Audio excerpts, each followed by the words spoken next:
Looks like we're on the air. Hi, everyone. It is nice to be here. I'm going to just make sure that it does say resume hangout. We'll keep an eye on things Yes. here. And it is a fantastic day. We're going to be talking about live events today. In fact, we've got the secret to high impact and highly profitable live events.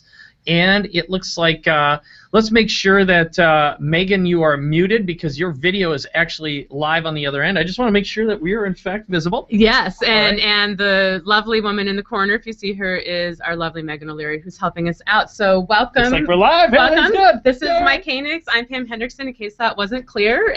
And we want to welcome you. I see we've got Bernie, Lauren, Lisa, Kate, David, Jared, Craig, Jelly, two Jeffs, or maybe it's the same Jeff twice. Great. Paul, JD, Bob, Kendra. Hi, Kendra. Eric, Philip, Laura, Brent, and so on. So welcome. Yeah, absolutely. And if you haven't already introduced yourself, please introduce yourself. Tell us who you are, where you're from, and what you do for a living. It would be great. So this is great to have you here. I'm so excited, Pam. I am too, and I'm excited to be able to be with you live via video. So it is. It's fantastic. So we are here actually at our brand new offices in beautiful San Diego. We've got the fantastic big monitor behind us. It doesn't look like it here, but that thing's actually 70 inches large, and we'll be talking about equipment in a little while. Yes. But Pam, you want to get things rolling. I do. So let's start over, and we're going to be kind of going back and forth between slides we have prepared just to help make sure you really get the content and us being able to connect with you this way. So go ahead and ask questions and such in the chat, and we'll be sure we formally take questions at the end. Yes. And we are here to help you get the most out of live events. And why we wanted to put this together is that in 40+ years together of doing being in business and you know, independently, and then the time we've been in business together, there's nothing more powerful for building your brand, building your platform, connecting with customers, building your list, growing your list, and growing your income than events in any format. And Yes. so what we wanted to do is we've made so many distinctions. We've actually done events in all of the formats we're going to share here. Mm-hmm. We've made just about every mistake that I think you can make. At least I'm speaking for myself. I'm not speaking for you. Oh, you can speak for me, that's for sure. Yes. Yeah, but there's a trick to them, and done well, it's one of the most powerful tools you can use to grow your business. It's a lot of fun because it's such a great way with technology today to connect with customers literally anywhere.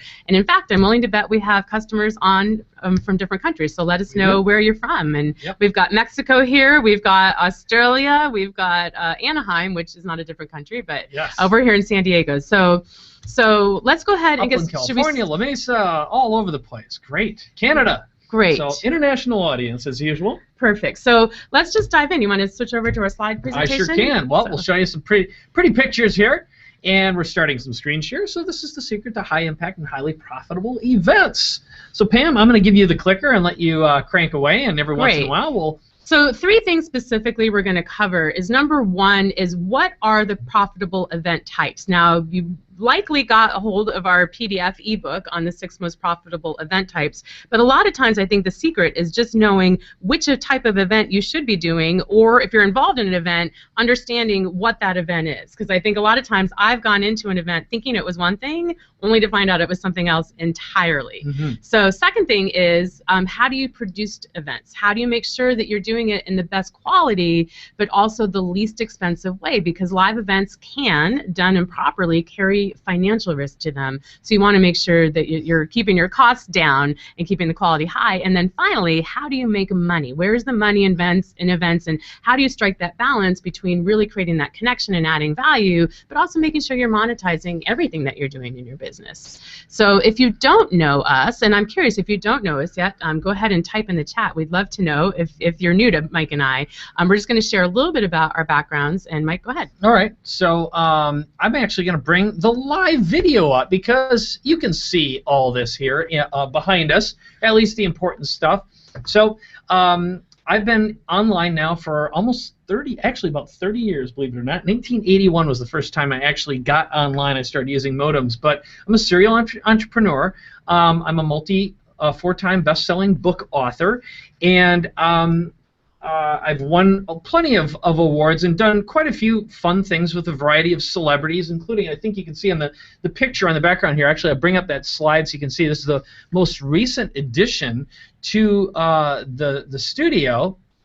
was Richard Dreyfuss came in. You can see a little picture here. But in terms of what I can do to support you, I have been producing content, information products, and what I would say the goal is creating entertaining and engaging content online. And the partnership that I have with Pam has been packaging that and teaching and training people how to add an additional income stream to your bottom line by either writing books, positioning yourself as an expert and authority, creating products. And if you don't know this about me, little over a year ago, I actually had cancer, stage 3A cancer, and during that time of going through surgery and chemo and radiation, managed to write actually 3 best-selling books during that time period, also producing a couple multi-million-dollar product launches, having a profitable year from my bed in an hour a day. And we're going to be talking about how that happened, actually using some of the strategies and techniques that Pam and I are going to share with you today. So I think the important thing for you to think about and realize is that I'm here to serve you. I've been working online and using every strategy, every piece of technology tool to create content and use technology to do that as possible, and I hope that you'll accept me as your guide on that journey. Perfect. So my background is very different, and really it was one of the things that led Mike and I to each other, and maybe I'll talk about that piece first, which is I have a very academic and corporate background. I was the vice president of product development for Tony Robbins for 18 years, and while I was there, Mike was actually a customer and a client of Tony Robbins, and he came to some of the events, and my husband was in sales at Tony Robbins and was actually Mike's account rep, and so we became friends just through that shared connection for a long time. And Mike would talk about what he was doing, I would talk about what I'm doing, and then finally, I don't know how many years has it been now, maybe 4 or 5 years ago, Mike came to me and said, you know, Pam, we really have something here. I've got the technology, I've got the marketing automation, I've got the entrepreneurial, how to build a small business piece, you've got some of the corporate pieces, you've got the content and the product piece. You're organized. I'm organized, he's not. We won't get into that part of it right now. But we said, what if we put this together into a system? We really have something that we can share with you, and that's one of our passions, is taking our unique and combined expertises and giving you multiple perspectives to be able to build your business. And so a little bit about me and my background, if you don't know. So as I mentioned, I was with the Tony Robbins organization for a long time, and always have to acknowledge Mr. Robbins for everything that he taught me, and not only for putting up with me, but a lot of my psychology and my approach to content and product development comes from that experience specifically. And then since then, I've gone on to really create a lot of products and services for other high-end brands. That's really my niche. When I'm not coaching and training other people in their businesses, I'm usually working with high-end clients that way.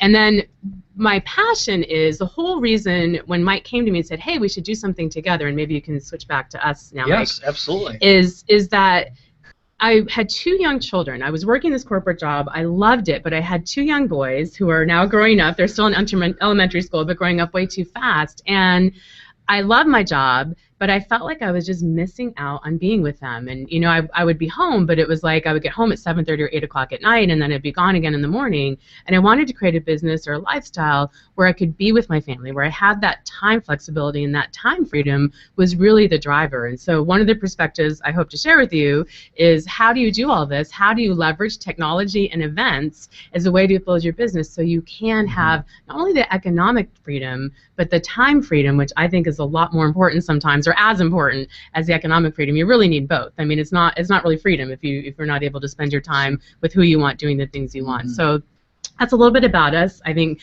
Mike and I are both very transparent, so we're very willing to share the mistakes we've made and the challenges we've had, and the successes. Again, we'll be clear about that. So let's dive into the content so we can add some value here. All right. So first of all, why live events? And we'll go back to the slides again here. All right. Number one, it's the single best way, whether you're putting it on or whether you're attending, the power of building community and giving people the opportunity to network with like-minded people is profound. And it's something I've really learned from Mike. He does a better job than anybody I know of building his business based on community. Oh, thanks. Well, I think from my point of view, the biggest thing about community is you'll notice inside of our world here that not only do we have online components, we've got the Facebook components, but what we do is strongly encourage our customers to do business with one another. And what winds up happening is you've got people who are great at doing, you've got people who are good at closing deals, you've got people who are good at organizing content, doing production, and by creating this environment of sharing and transparency, there are lots and lots of I'd say many six-figure businesses, several seven-figure businesses that have been built or formed as a result of being inside our community. Not to mention, I think even a marriage. That is true. It is true. It is absolutely true. Or two, and a couple of children that I'm not sure I want to know about. Oh yeah, I'm sure. You never know how things get. They might be wild. Exactly, right. Exactly. The second thing is just mindset. I have a personal development background. I know Mike does as well, and we're both constantly studying. And it's being around people who raise your standard, raise your game, give you other ideas, are willing to share not only what you're doing great, because we have to build on success, but also share your blind spots is really, really powerful. Next is just the opportunity for immersion and acceleration. Technology has taken over our lives, in case you haven't realized it, and I wish I could pan the camera because there are 1, 2, 3, 4, 5, 6, 7 computers, about 6 cell phones, etc. But the power of an event is it's a chance to work on you, work on your business, away from all those other distractions. And what we find is that you get so much more done. You have so much more results. Your customers have so many more results because they're focused in that immersive environment. Sure. Face-to-face live coaching and interaction. Your content is only as good as its ability to interact with your customers and them to be able to use it and get results. So if you're putting on any type of event, getting their feedback, what's working, what's not, where do they have questions, or if you're attending, getting that opportunity to get that kind of coaching is really powerful. Absolutely. And I think the other side of this is what happens is the more community involvement that you have, the more engagement. Your customers make your products for you, and it refines them, and they're telling you what you want. So once you just get your foot in the door and you started creating content, you started doing events, you'll find that there's an endless supply of ideas and new opportunities that surface as a result of it. And my expertise is really in product creation and product marketing, and the biggest mistake you and I see people make is they wait. They wait to release their product or service, or they wait to do that event. They wait because they want to get it perfect, and what they don't understand is that it's the getting it out there and having people start to use it. That's what makes the content or the event or the product really great. So I think that's really important. True. Practical application, giving case studies and examples of how your content or whatever it is you're teaching can help people and how it has helped people. Very, very powerful. And then if you're putting on any type of event, it's about relationships and building trust. And I'm going to talk about that piece called trust in a moment here because it's so important. So hold that thought. And then the power of escalation. So Mike, will you talk about escalation here? Yes. So the basic idea behind escalation is pretty simple, where when someone, let's say, finds you online, they may come and just find you by way of a live video, or maybe your podcast, or maybe there's a free teleseminar webinar or live webinar or webcast like what we're doing right now. And that might be your freebie. You might encourage someone to, let's say, buy your book or download a copy of your book for free. That's one of the most popular things we do. And then from there, encourage them to go from zero to maybe a under $10 purchase to a $100 purchase to a $500 purchase to $1,000, and then if you've got high-end coaching, etc. So the basic idea of escalation is as people get more comfortable with you and they start, you provide a transaction opportunity, you provide value in exchange for that, they see a result, they're going to want to invest even more in you. And if there is some level of trust, that the human nature is such that people don't leave easily. We stick around. Yeah. So you don't have to be perfect, and as long as you're transparent and authentic, your customers will put up with your own blemishes and warts as well. And I think the not key only is you put up gotta with them, I think it gives them permission to be human too. I think not only I think it's a huge point of connection. Yes, actually. I agree. So I'll take it one step further. And so let's talk about this thing called trust. And what I want to do is we're going to go back to the slides. Yep. There's 2 big trends that you're seeing in businesses, and this isn't just, it's true in the internet marketing community, the online marketing community, but it's true in small businesses and in big businesses as well. Bigger brands are struggling with this today. way. And issue number one is overwhelm. And survey data shows that 60 to 80% of business owners across industries are experiencing high levels of overwhelm, but overwhelm to the point where it's difficult to get things done, where it's difficult to take action. And the challenge is when any of us are overwhelmed, what do? We tend to do nothing, right? Because we don't know where to start. It almost paralyzes us from taking action. And so understanding that this is likely going on with your customer base is really, really important as you consider how you want to put your events together. Mike and I are going to talk about the strategies and the tactics and the tools for these different event formats, but we want to make sure that you've got a mindset going in that's going to allow you to have the connection, which is really getting into the hearts and minds of your customers and your prospects and understanding what they need most. Second trend you're seeing is trust. Now, this is fascinating to me. My friend and colleague, our friend and colleague, Dr. Jeannie Hurlburt, has done a ton of surveys. And in a survey she did, it was a large survey, she asked just a standard social capital survey question about online marketers specifically. Check out the response. 2/3 of people who took the survey said, you can't be too careful in dealing with them. Ouch. So this issue of trust is a big one, and I want to make sure we really hit it home, because I think live events are one of the best ways that you can help not only with the creating the relationship and making sure you're really meeting your customers' needs and they're answering their questions and helping them implement, but creating that relationship where there's this foundation of trust there. So really know that as you walk in, because it's important. And what builds trust? How do you do that in an event? Number one is free content. Just make sure you're giving away good stuff that really adds value that they can use to solve some of their problems. Just honesty, just being honest, being transparent, having the wart show as well as the good things show as well. Proof, case studies, people who have used your products or services or content and gotten results from it. They get to see that application. It makes them feel like and realize that they can do it too. Having a relationship with people through time. So again, that's what's so great about live event formats today, is you can do them through technology so easily, and you can do more and more and more of them, and that's going to deepen that relationship.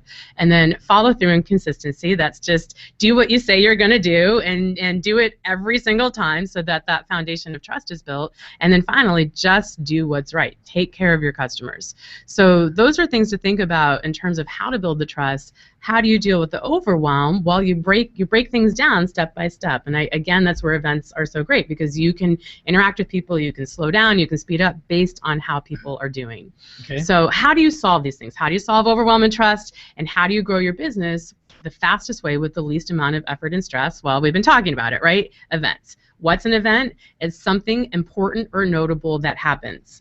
I like this definition because important or notable are the key words, and it's an important piece of your relationship with your market and with your customers. So what do live events do? And then we'll get into the 6 formats here. Number one is they're a great way to help build your list. Lead generation. People are going to find you. Whether it's online or offline, people are going to hear about your events, they're going to share it, they're going to come to you, they're going to find out about you, they're going to get value from you, and it's one of the ways it's going to grow your list. Number two is it's going to build your relationship with your prospects, because you're adding value, you're solving their problems. It's going to build and protect your brand. It's your brand is a living, breathing entity. It's not a thing on a piece of paper. It's not a logo or a design or whatever it is you have that represents your brand. Your brand is you, or it's whatever your product or service is that you're delivering, and it's important to remember that.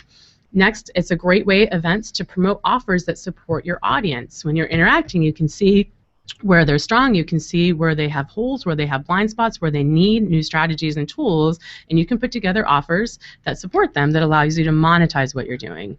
And then finally, it's a great way to turn customers into raving fans and advocates. We've been doing events for a long time now, and it's just, I almost sometimes feel like we could not even show up and people would be great. That's not really true, but it's because there's such a sense of community, and they're just, they love coming for each other and for what they get, and the connection, and all those other pieces too. It's true. I would say, as you're experiencing right now, the number one thing that is most critical is for your prospects and customers to see that you care. And when you look at sales events, for example, automated sales events are never as effective as a live presentation, because it shows that you're fully invested. And going back to what the definition of an event is something notable that's happening. It means we're taking out the time, we're connecting, we're sharing, we're talking to you. I'm watching the chat right now.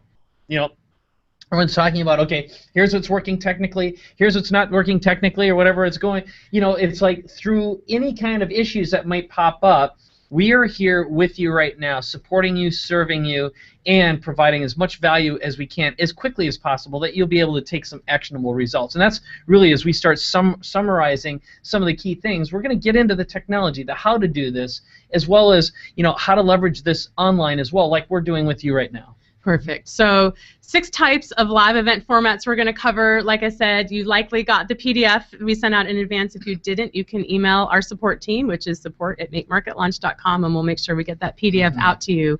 But 6 type events, and we're going to go through them because each of them have similarities, but each of them have a nuance to them and some differences in terms of how you're going to want to approach the marketing, the production, and the sales at those events. So we're going to go through each of these 6 events. We're going to spend the most amount of time on number 6, which is live cast and broadcast events, which is what we're doing right now. This is an event, and because that's something anybody can do really inexpensively. You could do one tonight if you wanted to. So last 2 things before we went into it, remember it's about escalation. So as you look at these live event formats, think about where live events for you fit in your business cycle. Where do they fit in your product suite? Is it something you're using to introduce yourself and what you have to offer to new customers? Is it something you're using to deliver your primary products or services? Or is it something you're using to deliver high-end products and services at the high end of your product funnel? And ideally, if you're being effective, you're going to be doing all of those things. You're going to be using events at all of these stages in your business to escalate. And then the second thing is, as we go through these events, there's 2 stages. There's the marketing and sales, and there's the production. And you've got to be great at both. And then there's 3 phases. You've got your pre-event stuff. You've got to market and sell and get people to show up. You've got to do a great job, with everything you're delivering in terms of the pre-event. You've got the during event where you've got to produce and add value and over-deliver on your promises, and then you've got to make sure you're monetizing it. And then post-event follow-up. And this is one of the biggest areas of opportunity because so few people are good at it. They don't understand how to follow up from an event to continue to deepen the relationship and continue the sales cycle. Yeah, so true. And I think one of the things that you'll see that we've been doing, Pam and I, and really I have Pam to thank for this, but we'll just sit down and we'll pull out our mobile phone either right after the event and make a short video just with our built-in camera and thank everyone for attending.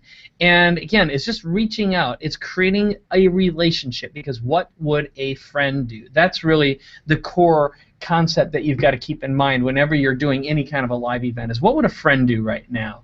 And you got to treat your audience and your prospects and your customers as though they're friends. That's very true. And as you said that, it was making me think, I got an opportunity. One of the unique perspectives that I have is I've had a backstage pass to literally the best speakers on the planet.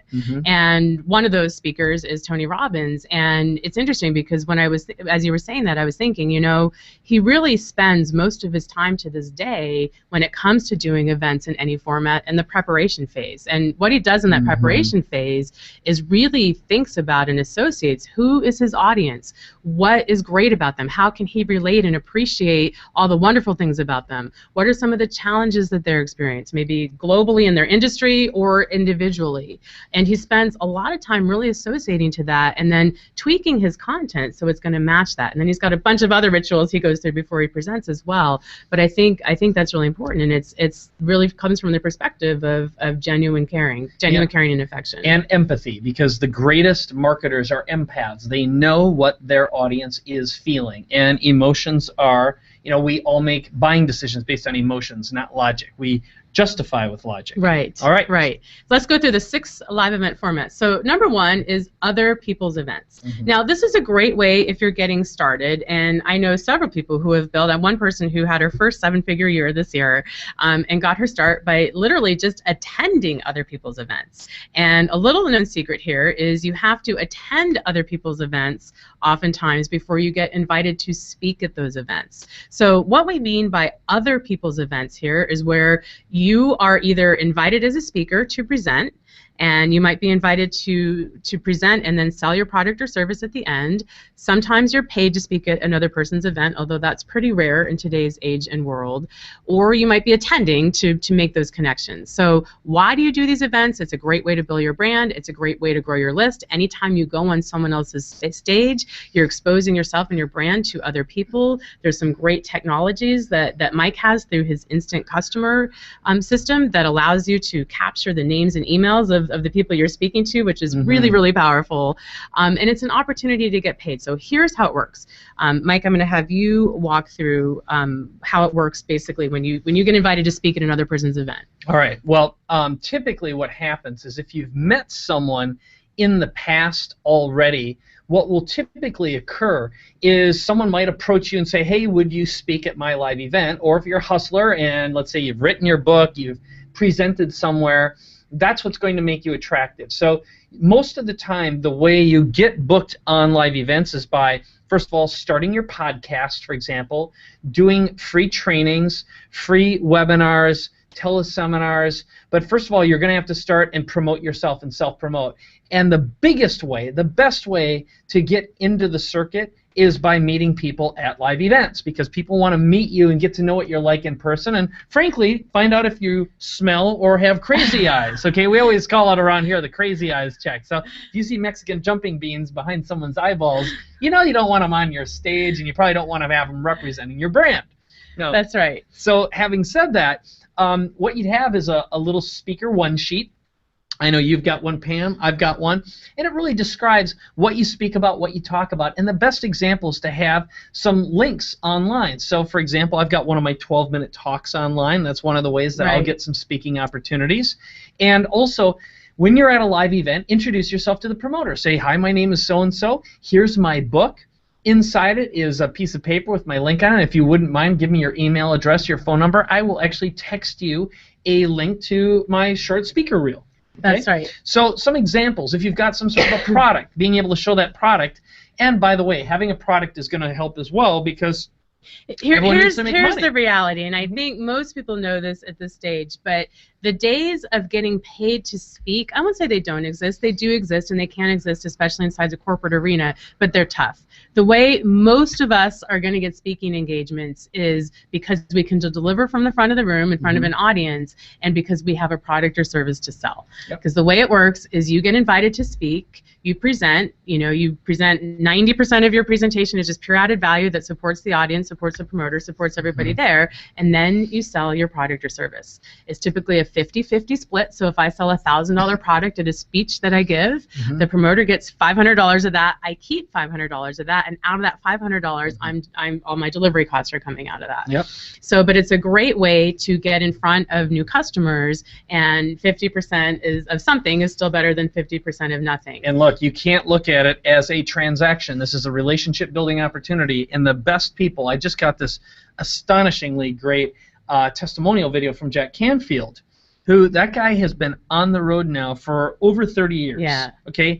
He has been on the air, and his goal when he and Mark Victor Hansen worked together, do you remember how many times they tried to be on the radio every day? Oh, it was hundreds. I mean, at least. But every day. Every day, yeah. Yeah, it was like they wanted to do a minimum of, I thought it was like 10 shows or something like that. It was crazy. It was, their goal was to do 100 a week. It was crazy. Okay, the reason why they've got brands and they're so well known and they sold so many books is they got out there. Now the great news is for you and me, we can be using technology like we are right now. In this case, we're using Google Hangout technology with Webinar Jam.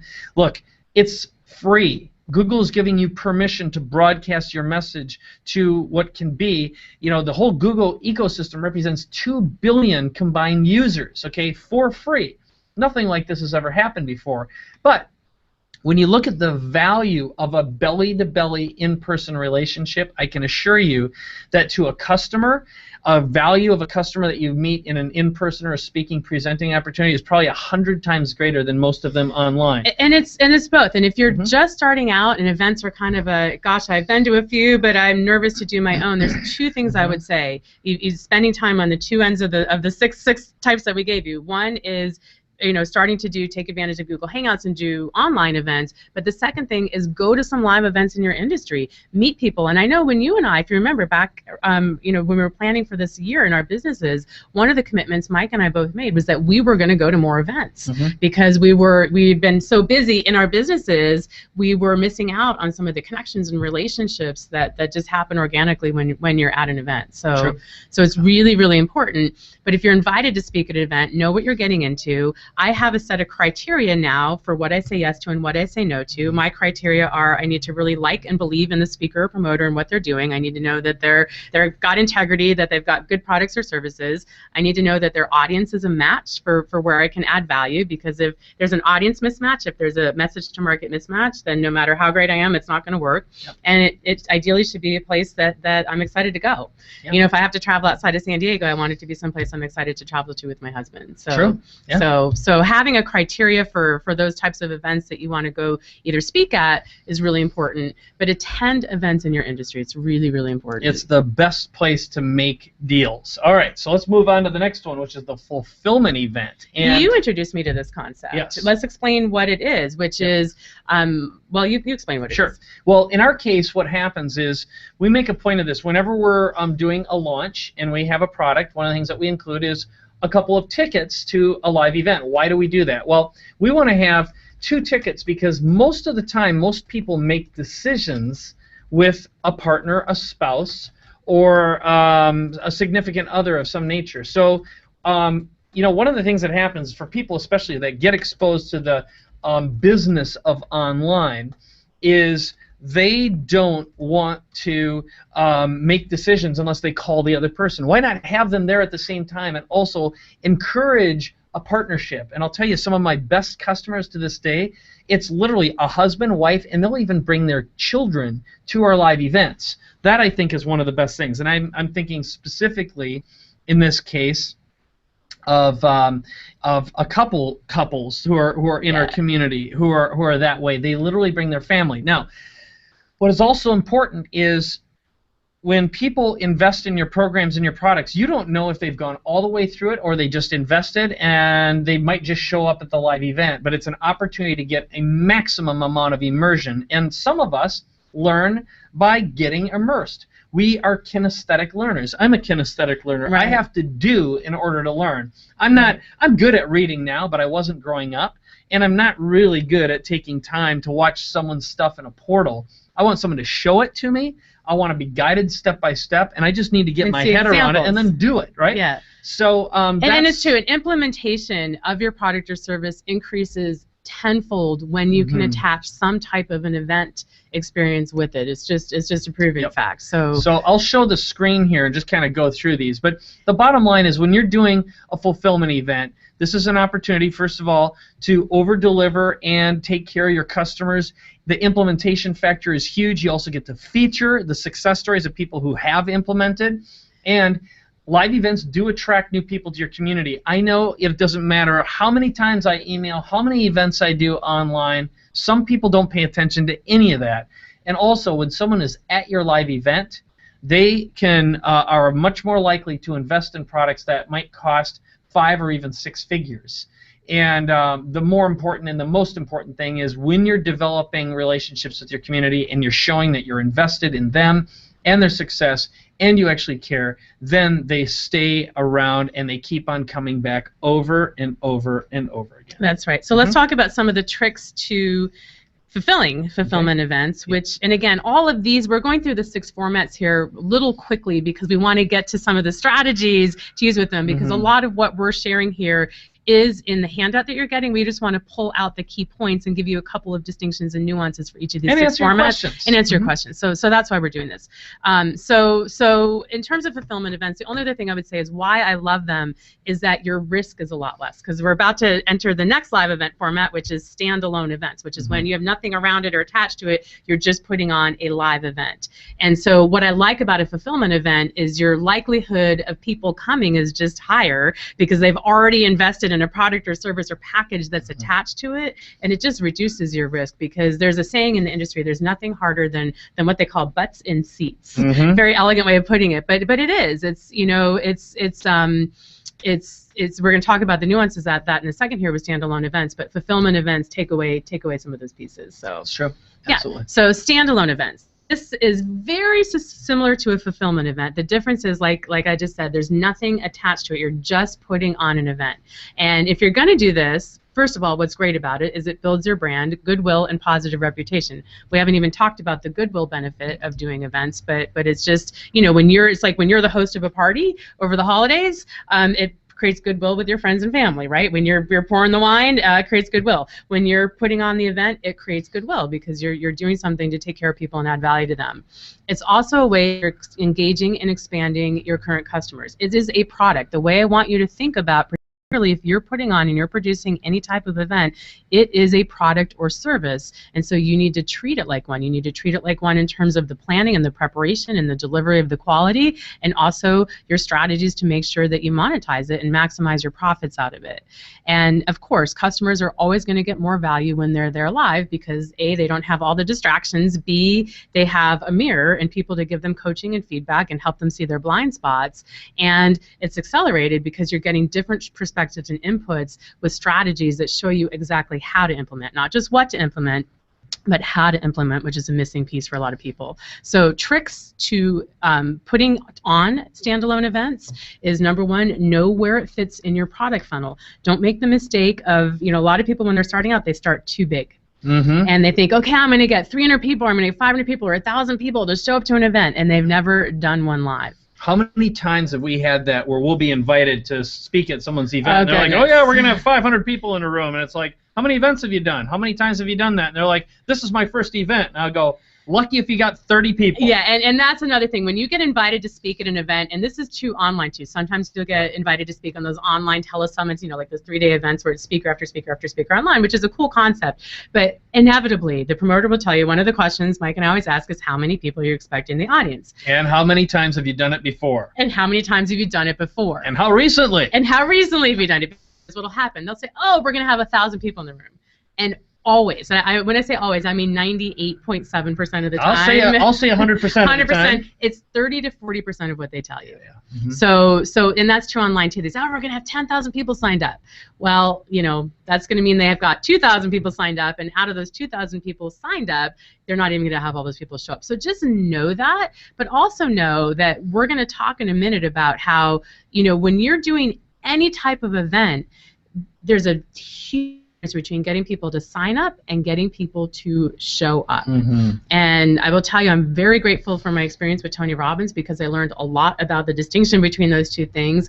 My husband is brilliant at understanding those two things and how to support people and just make sure that anything that might be in the way of them showing up is out of the way so they can come and get the value, because you've got to keep them associated and keep them engaged after they've enrolled. So let's go back to the slide here to make sure we cover our points about standalone events here. So start small, and when I say start small both in terms of, I'd rather have you under-promise yourself and over-deliver, if that makes sense. So if you're trying to decide between a smaller venue or a bigger venue, choose the smaller venue. You know, don't book a ton of AV when you're doing it. You know, you don't necessarily need to record the event. It's nice to have a recording, especially as you're building your brand, because you can share testimonials, you can create a speaker reel from it, but that can be one of the most expensive parts of putting on an event, so you don't have to do that.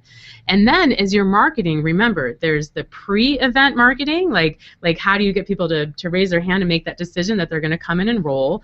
Then there's the getting them to show up and keeping them engaged and associated and making sure logistically they're supported and that they're really going to show up even though they signed up. Then there is the actual marketing that happens at the event with any offers that you're putting on in between your presentations. And we're going to give you, coming up here, an actual calendar of a 3-day event, and we're going to show you where to add the content and where to add the speakers. And it's really, really important, because you've got to, the balance has to be on the quality and the value. It can't just feel like, you know, we've all been to events that are pitch fest, and I hate them. I'm guessing you hate them too. I love them. You know, it's just like, oh my gosh, you know, where's the beef, you know? Yeah. So I'm great with going going to an event where there's a few select sales offers that allow me to go deeper, but I'm not great with going to an event where it's speaker after speaker after speaker, and I'm clear that I'm there just to open my wallet and buy. You know, and then there's the post-event marketing. So 4 phases of marketing coming back to events. And this is probably true for most event formats. Get them to sign up, and that's a marketing campaign. Get them to show up, that's a marketing campaign. How do you maximize your sales and marketing at the event? And then post-event, you've had really successful strategies post-event for maximizing sales after an event's over. And I'd love you to tease on one of them. I know you just Which one specifically do you have in mind? The rebroadcast. Oh. Yeah. Okay, yeah, that's something that we did recently, which we had a certain number of attendees, and there were an enormous number of people who couldn't attend for a variety of reasons. Either the timing was off, or they had some other commitments, or in our case, we actually have a significant international audience now. It's approaching, I think it's about 50%. Is it sometimes a little bit over that, Pam? So I'm sorry. In terms of the number of international customers we have. Oh, in our business, it's just over 50%. Just over 50%. And largely Canada, Australia, Europe, but we have, I mean, Asia, over Africa, 60 everywhere. countries. So it's significant. So the point being, what we did as an opportunity is we didn't do it for free, but we made a broadcast of the live event available with chat. So it was actually interactive. And it turned out that our sales as a result of that, I don't remember the exact percentage, but it was probably around 30-35% of the overall amount. So again, a way to engage without devaluing the event for our attendees and by not giving it away for free. So I think that's an important It is, strategy. and a lot of times I'm probably less inclined to record and send out recordings afterwards because I know when people show up, they're going to get a ton more value out of it. Yeah. But I thought it was a great strategy, particularly because of the international component. But also, just how many times do we finish an event and in our heads we're like, okay, wow, that was a big push, it's over. Huge percentage watched it. Yeah. They watched it. They were at the event. Yeah, exactly. And sometimes it's just sending out follow-up emails, you know, maybe adding value. I know after our events we always do a couple of fun things that I'm going to keep a surprise, so that if you come to one of our events, you will get our surprise and I won't ruin it. But you know, sending out added value after the event so people get the most out of it and they continue to implement, but also remind them about your offers afterwards. So really make sure you hit all 4 of those phases for every event. Pre-event, get them to show up, at the event, and then post-event. And just thinking about those as 4 distinct marketing campaigns will support you greatly. Fantastic. So let's go on to the next one, which is multi-speaker events. We just talked about these a little bit. This is where you go to an event. These, I would say 90% of you are not going to actually put on. We're going to talk about it just in case, but you might be attending these or you might be asked to speak at these. And what this is where there might be a host or a promoter, but the event is really speaker after speaker after speaker. It is rare to find a promoter who does a great job with these because it's like Mike and I were just talking about, it becomes that kind of pitch fest thing, right? Where it's just the speaker is, you know, 20 minutes of light content and then 20 minutes of pitch. And it just, you know, it's fatiguing for the audience and it's fatiguing for you. So you should be aware of this. If you're asked to speak in an event, look at the speaker lineup. Look at who's there, ask around, look at the reputation of the promoter and make sure that it's of quality and it's something that's going to add value. That said, done well, what's great is a lot of times when you go to events, you're not only meeting other colleagues and potential partners in the audience, but you're meeting potential JV relationships and other speakers. So I know for me, when I was starting out, because I've been in business a long time, but I got into, quote, this industry, meaning my own business and online marketing and product creation and product marketing later, a lot of how I developed those quality relationships with people was being at events with other speakers and getting to know them. In fact, that's how I got to know Brendan Burchard and Frank Kern really, really well. Is that we were holed up at an event and I spent about 7 hours in a room with the 2 of them.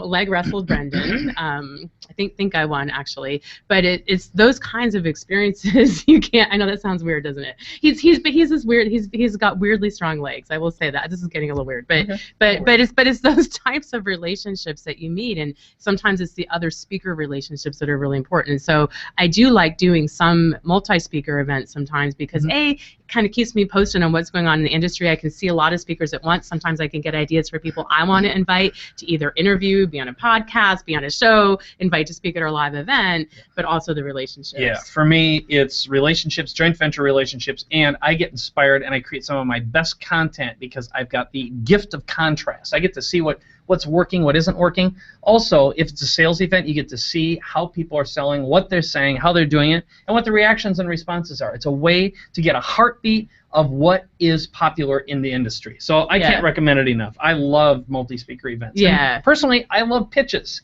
Yeah. I love watching sales. I don't care at all. It doesn't bother me. Yeah. One thing I want to say about events in any format, particularly for multi-speaker events, if you're putting on the event, have speaker contracts. Just put it all in writing. And if you're doing an event, I like signing a contract because then the promoter's on the hook to make sure that they deliver certain things to me as well. Where might they get those speaker contracts, Pam? Well, we will give them out. We will give a sample speaker contract. So we will email it out after this is over. I think that's a great idea. So again, we are not attorneys. We are not licensed attorneys or licensed anything. We're not giving legal advice. So we're not. So just you can use it, look at it, take what you want. But we will send you a copy of a speaker agreement. I think that's a great idea. And I will also send out Mike's and my speaker one sheets. So because you should put together a speaker one sheet. Yeah. You should absolutely something you should absolutely have because you get that opportunity to speak. You want to be able to hit right away. So again, what's next? So let's move on to the next live event format because I want to make sure we hit all these. Next one is mastermind and high-end events. I love these. These are our favorite things that we do, which is, again, we're thinking about events through the life cycle of your customer's relationship with you. And Mike and I, our favorite thing that we do is be with customers. You know, whether it's this way, whether it's we like in person better, but doing an intimate high-end event with your best customers is awesome. And what I love about this is it's very, very accessible for anybody in their business, and you can go the deepest in terms of content. You get the best implementation out of those. You're engaging the engaged, which is incredibly powerful. It's a great way to develop your own content because those customers, they're not shy. They're going to tell you what they want and need. They're going to start telling you what kinds of products and services they want you to develop, and it makes those decisions about what you should be creating really, really easy to make. Also, your bigger profitability, the bigger events that you do. I'll just say it. Mike just wrote down. Here, I'll put it softly. No, not talk. Oh, type softly. Yeah.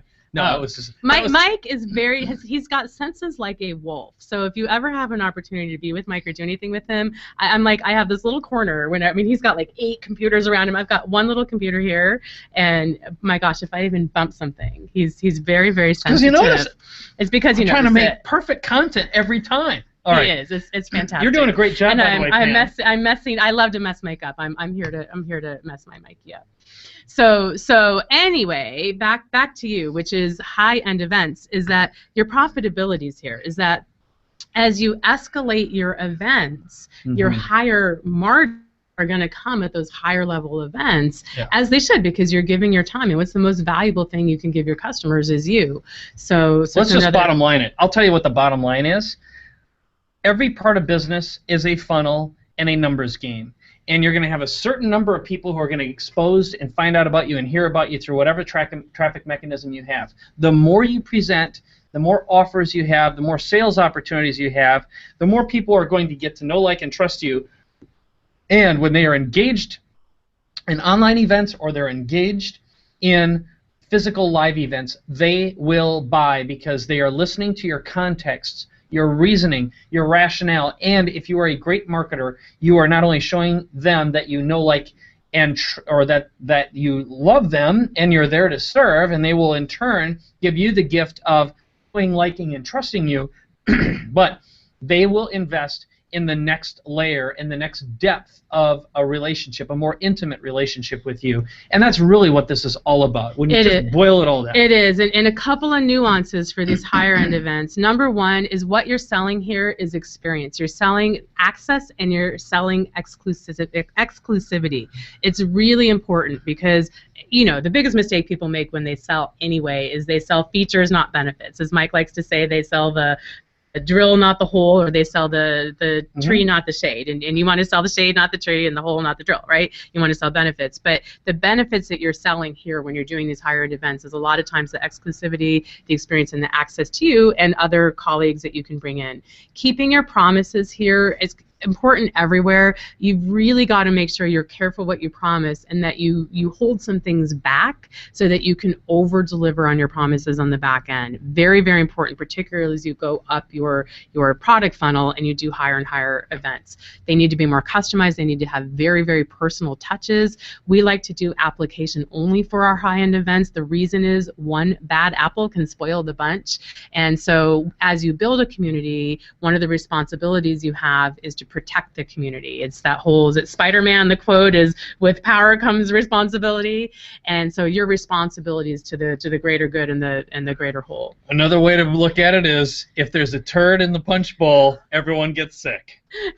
That's another way to look at it. So yes, like we said, we could be getting two perspectives with Mike and I. All right. So, and then the other thing I would say is that's one place where we want you to not bring in other speakers who are going to sell. When you're delivering a high-end experience, you're really there to deliver the high-end experience, and I think it's important to honor that.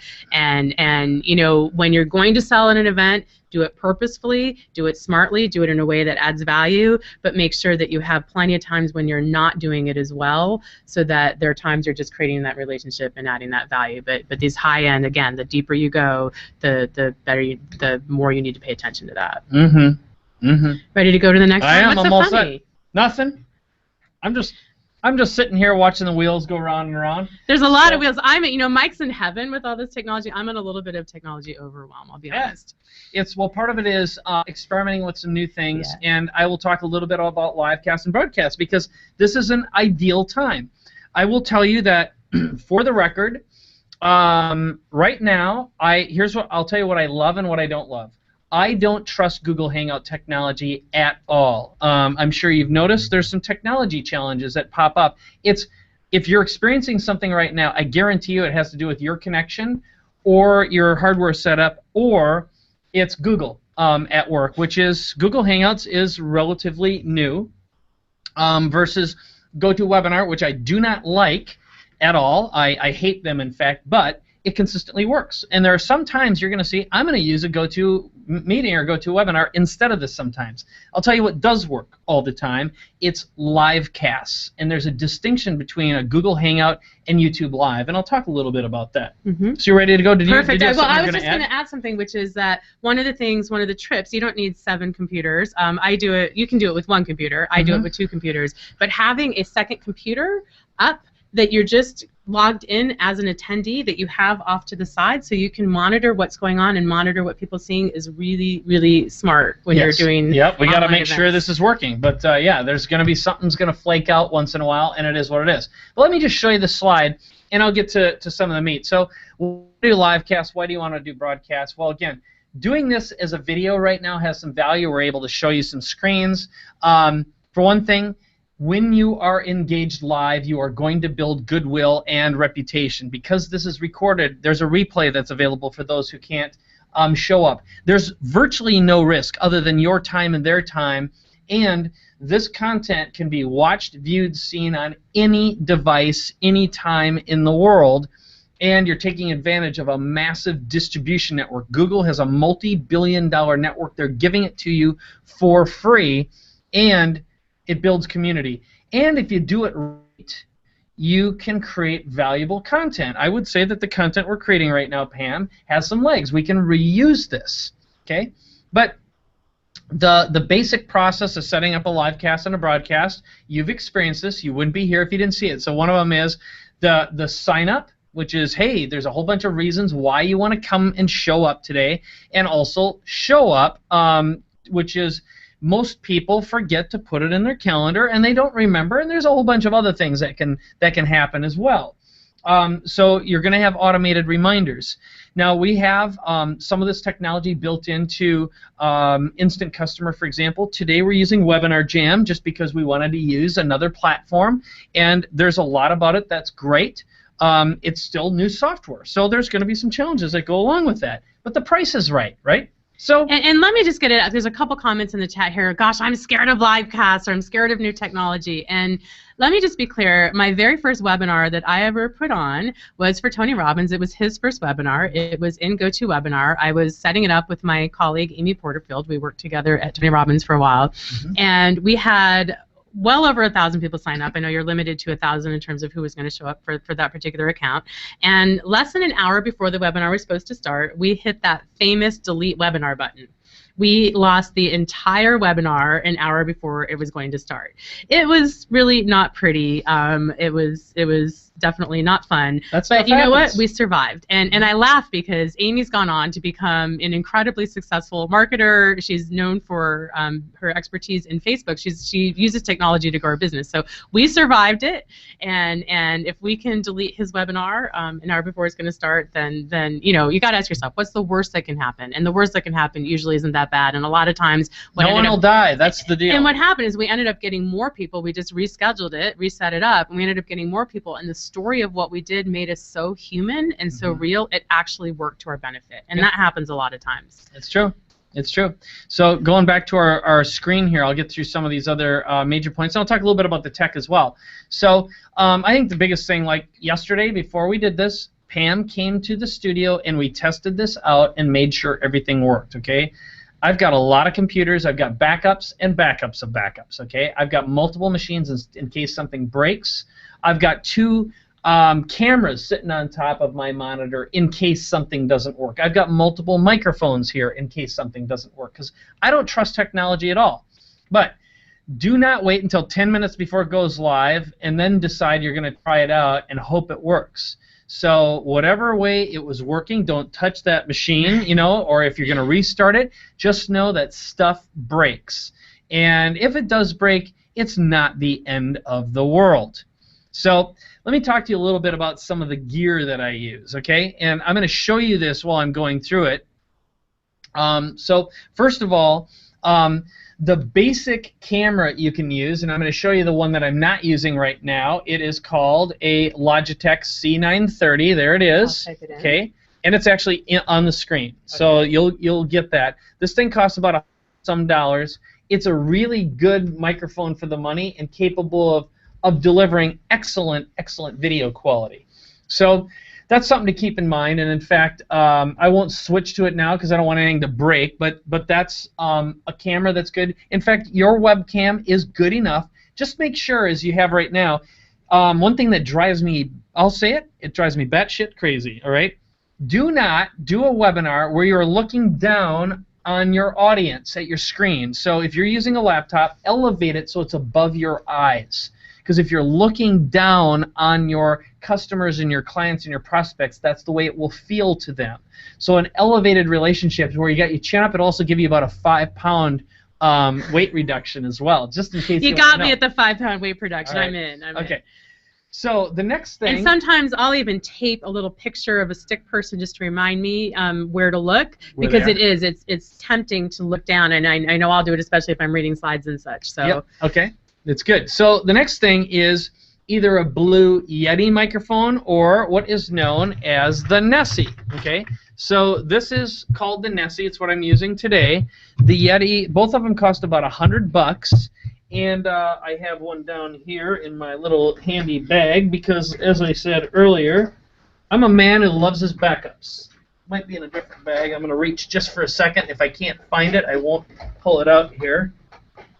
And the reason this is important, Mike is giving me a hard time about typing, but audio is incredibly important, and if people will forgive challenges with the video more than they'll forgive bad audio. Yep. And so making sure that you end up with good audio is important. All right. So here is the Yeti. Both of these are about $100, and the reason I've been using the Nessie instead of the Yeti lately is because the Nessie has some noise reduction built in, and it also will eliminate some desk noise. It has a pop filter built in, so I can get right up against the microphone and pop, pop, pop, pop, pop. It'll actually. The pop filter makes sure that the P's and those hard vowels. Yep. Don't. So there's either way, they're cheap. Okay, that's what's important. Next piece of gear, if I bring up the clicker here, is if you want to get a little bit advanced. I have this device. The picture's on the screen, and I'll show that to you right now. It's a little gadget called the Ultra Studio Mini and a camcorder. And what that allows you to do is record higher quality video than a camcorder is capable of. That is what I'm using right now, and again, you can see that on the screen. But what I use personally is I always love Canon camcorders. The reason I like Canon is because they have external microphone inputs. In this case, I'm using the Nessie, but they're just Canon have been really good cameras. I love Sony's in terms of how they look. They oftentimes still to this day don't have an external microphone input, which basically makes them worthless. And another great thing that Mike did is so he's got his Canon camera back behind the monitor, just up, just above where the internal thing is, an internal the monitor, the camcorder. The internal camcorder is. But what's so cool about these is you can flip it around. So if you look at it like the computer, let's say we're the computer and the top of the computer's here, it's just right above us. But you turn around this so we can see what's being recorded in the screen right there. So that's my favorite thing, and it kind of teaches you to look up. Yep, looks like it shut itself off. But yeah, so we can actually monitor ourselves when we're looking in the camcorder, so we can look at you, and it looks like we're actually looking at you. Next thing that I oftentimes use here is if I am doing an interview with someone live, I have something that's called an IFB in the industry. Now, because this isn't two-way, I'm not interviewing someone, it doesn't matter. But if you're talking to someone, you don't want to have your speaker of your computer on automatically. Instead, what you want to do is make sure that the audio is running through headphones. Now, personally, I think people who wear headphones with a big stick hanging down in front of their mouth look like idiots and morons, okay? So why look like one when you don't have to? Instead, you can put this thing called an IFB into your ear. Here you can see what it looks like. But you can't see that on camera. It's the Secret Service thing, and that plugs right into your headphone jack. It looks great. It costs $45. Okay, so it's really, really nice. And I'll go back to the screen here, so you can just see that, and you can see the picture of it. But that's the IFB earphone kit. And then, of course, either Google Hangouts like we're using today, YouTube Live. The difference being Google Hangouts is less reliable. It's not as good a quality, but it's free, cheap, relatively easy to use, and interactive. YouTube Live has more delay, and it's higher quality. It's more of industrial quality. Google says they're capable of doing large sporting events to the tune of tens of millions of dollars now with this technology. Also having chat, so I can say, hey, who are you? Where do you live? What do you do for a living? And then also being able to include irrefutable proof in interviews. I think that's a mission-critical part of every great presentation. And then finally having a beginning, a middle, an end, and an offer. And so often, this is the biggest mistake I see made beyond just horrible quality, looking down on the monitor and looking like a moron when you got cans in your ears and a giant stick in front of your mouth, which is there's no beginning, middle, or an end. No one's being pre-framed about what they're going to learn about. It's just this blah, blah, blah, blah, blah, blah, blah. Look, cut to the chase, get to the point as quickly as possible. Right? That's right. And just to reinforce the piece about highlighting your customers, make the story about them. And they will share it. It's what helps your content and your information become viral. And it's built-in case studies, built-in proof for you. And it's just the right thing to do. I mean, you're in business to help your customers, so highlighting their success is very, very powerful. Yes. All right. So let's go on with some tips here. And then we've got a couple other things we're going to give to you. So let's go through it here, Penny. Great. I think we covered this. Okay. Oh, actually we didn't. So this is, now what I want to do is we're kind of heading into the last chunk of content here, which are some overall tips no matter what type of event you're doing. And so just some tips for pre-event marketing and sales. Number one, engage the engaged. Go back and ask people to refer a friend. And this is true whether you're doing a webcast, if you're doing a webinar, ask people to share it to get more people engaged and on board. If you're doing a live event, reaching out with some type of an offer for people to refer a friend to come to your event, very, very powerful. Secondly, have a marketing plan, or what I call it a flight plan, because one of my original marketing mentors called a marketing plan a flight plan, which is basically, you know, how you're going to get to takeoff, right? But you've got to have a marketing plan for every event that you're doing, and online means sending emails, using social media, using Facebook. Mike and I are both big fans of Facebook advertising. That I'm guessing that you might have even found us through one of our Facebook ads to find out about this webinar. But you've got to do all those things. And don't forget the power of direct mail. We actually at times postcards or information in the mail because, believe it or not, it's novel today for someone to receive something in the mail. So have a multi-tiered marketing plan in place, and remember, it's a stacking effect. You've got to build momentum, and you've got to add value at each level of the campaign. So, for example, if you're even going to do a live cast or a webinar, and you send out an email to get people to sign up and enroll to come to your live cast or webinar, even if it's free, it's a great idea. Give them content along the way. We gave you an ebook to review in advance. We gave you a video to watch to get to know Mike and I a little bit before you jumped on this webinar. So make sure that you're continuing to add value and get people little results along the way, and you'll have much greater results down the road. But remember, it's a stacking effect. It can't just be a couple of emails. It's got to be a sequence, and it's got to be an integrated marketing plan. Reward your best customers. Always your early enrollees need to get the best deals on everything. Your best customers need to get the best deals on things. Next, the power of phone calls. I really think one of the biggest competitive advantages we've had in our businesses is we actually have a live person, or at times live people, answering the phones. And a lot of times, again, it goes back to that trust issue. It just feels good to know that when you enroll in something, there's a live person on the other end to answer questions, help you get set up with logistics and all those things. And so we're very fortunate. We have my husband, Chris, who's on this webinar with us today, and he's there, and he takes great care of people. He's able to help with everything from logistics to family questions and answering any question people get what they need. But the power of phone calls and a live person is really important. And then make sure you think about it as an enrollment process, like what's really motivating someone to attend. Listen to what they have to say and understand what's holding them back so you can help overcome their objections in advance. So these are some tips for maximizing your pre-event sales. I don't care what format it is. And again, get in the habit of going through these steps, whether it's a simple web online event or whether it's a live in-person event where people are flying to a destination or coming to a destination to see you live. So those are those tips. What to charge. Do your homework. Look at your competitors. What are they doing? What benchmark? What is the going rate for whatever it is that you're doing? I like to tell people, know the going rate, know what the benchmark is in your industry, and then go one level higher. You're going to go 2 levels higher in terms of the quality you deliver, and you're going to go 1 level higher in terms of the price. It just elevates your brand. It's where I like to see you.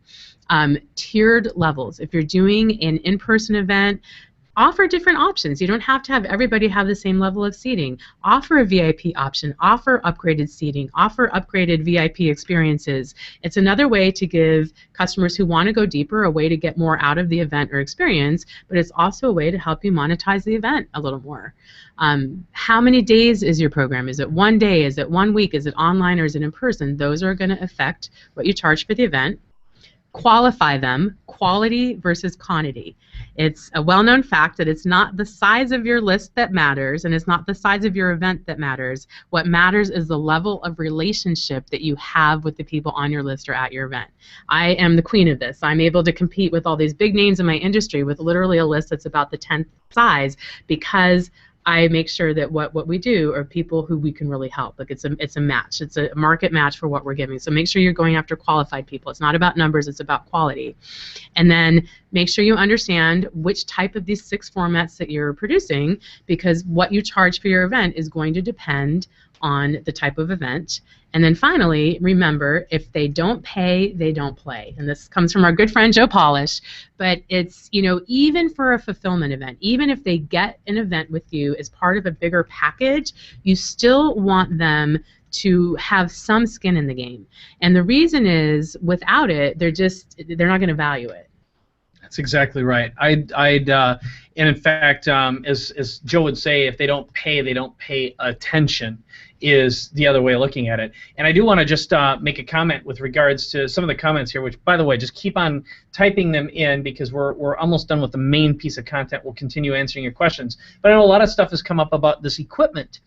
And I will tell you that I'm a bit of a gear nerd, and I'm always testing out brand new stuff, okay? Because I get asked this all the time. What should I use? What should I use? And yes, for many people, using just a good microphone, again, using this Blue Nessie is a really good value for $100. It's one of my favorites. It also has a really nice simple cough filter on it, so I can mute at any given time very quickly and easily. The quality is great, and even, you know, both Pam and I are using this one microphone. Using the built-in webcam can be good enough in your computer, okay? So I'm not saying don't use some of that, but what I can tell you is if you want to step up your game and be seen as a higher quality brand, people will spend more money on a better package, okay? We've all seen that before. It can be the same place, different package, and people will pay more money for it. So if you've got an opportunity to step up your game for a couple $100 and have a better quality camera or microphone, or in this case a set, you're elevating your value, and that is something that as I used to completely ignore it. I'm still not that great at it, but pay attention to your brand, pay attention to the quality and how people perceive of you in your equipment. And the quality does reflect that. You know, it's just like, you know, you'd want to take a shower on your first date, for God's sakes. You know, change your shirt, maybe iron it. You know, those kinds of things. People will judge you based upon the package until they get to know, like, and trust you. But a first impression is a first impression. I think that's the case with equipment as well. So it's also nice if you're presenting with someone if you both smell good. That is absolutely true. I have a bad breath rule in my studio, for example. I have a no perfume rule because it just, you know, it basically messes up my sinuses, which is just me. But that's a very, very important thing. So let's keep on moving. Let's keep on going. Some production tips, and then I'm going to share with you a format for if you're doing a multi-day event, how to set up the content and the speakers to maximize your sales. So a couple things about production for a live event. If you have a hotel, remember, you're not in the hotel business, you are in the marketing business, or you're in whatever business you're in. So, you know, hotels will kill you with what's called a room block. They'll say, sure, we'll donate the ballroom for you, but you've got to fill 30 room nights. Well, what happens if you don't fill those 30 room nights? You pay for them.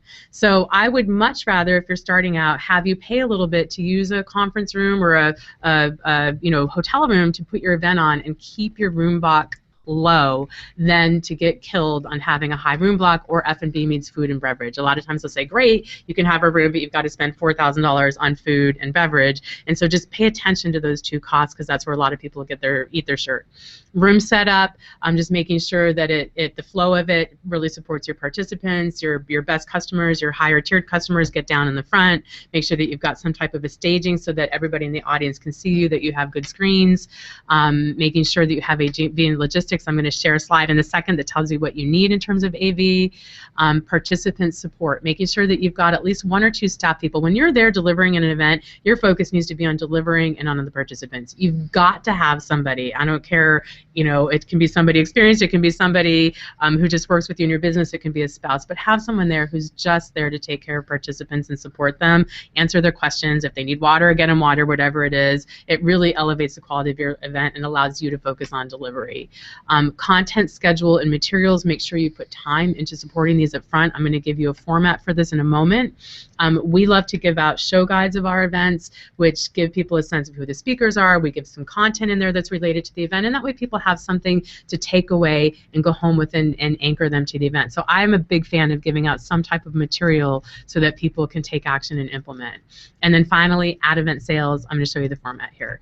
So before we do that, AV, a few things you need. You do need a projector and a screen. Even for small events, it's good to be able to project your slides up so people can see them. You can literally bring, for some of the events we do, my husband and I, we steal our kids' TV, and we take the TV monitor and hook it up to our computer, and it works great. A lavalier mic for you, the speaker. 1 handheld mic, so if the audience has questions, they're using a microphone. Even for small events, this is important if you're recording the event, so you have good audio. You want to have a soundboard, so it all gets hooked in and recorded. You want to have a laptop, so you can run slides or run music. You want to either hook up into the in-house hotel system or to a speaker system so that your sound is displayed, and you want to have a way to play music. Now, if you're going to play music in an event, you do need to pay something called ASCAP fees. You can't just play music, other people's music at your event, especially if you're recording it. Do not record it. But you do have to pay rights, but it is nice sometimes to have music. It just, again, helps with the ambiance of the event. And then just remember, you don't have to always film. I like it. I like at least filming testimonials no matter what, so you have them, but you don't need to film every single piece. If you do, just make sure that you're going to use it. Make sure that you use it to put together your speaker reel or a marketing reel for the next event, or that you can pull out pieces of content that you distribute or drip out afterwards. Yeah, and I think just to answer two questions at the same time, which is if you do have a live event, it's nice to have a little mini set that you can stand in front of to look good, or and because if you are recording your content, you can reuse it later on. So again, what we're using here in my new studio, and we just moved studios. Very soon I'm going to be sending out a link to a complete walkthrough of my studio, so you're really going to be able to experience it, because a lot of people ask about that.